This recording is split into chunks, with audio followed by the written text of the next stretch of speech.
যখন তোমার কেউ এসে তোমারে ডাকতাছে, ভাবি করে ডাক দিল, ডাক দেওয়ার পরে তখন তুমি কি করতেছো?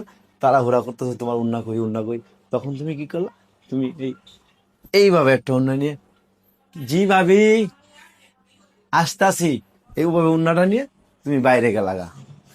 এটাও কিন্তু খারাপ, এটা কিন্তু করা যাবে না।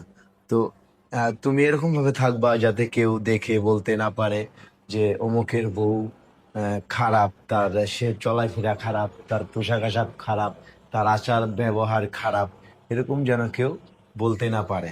এই জন্য এই ভিডিওটা করলাম। আহ, আপনাদেরকেও বোঝালাম, আমার ওয়াইফকেও বোঝালাম। তো আসলে পরিবেশ ভালো রেখে যদি আমরা ভিডিও করি, তাতে আমাদের কোনো ক্ষতি নেই, সমস্যা নেই। আমরা চাই ভালোভাবে একটা ভিডিও করে আপনাদের মাঝে দিতে, যাতে আপনারা দেখে আপনাদেরও ভালো লাগে। তো আমার ভিডিওটা দেখে কেউ মন খারাপ করবেন না। আসলে জাস্ট আমি একটু বুঝাইলাম, বোঝানোর জন্য এই ভিডিওটা করলাম। তো সবাই ভালো থাকবেন, সুস্থ থাকবেন। ধন্যবাদ।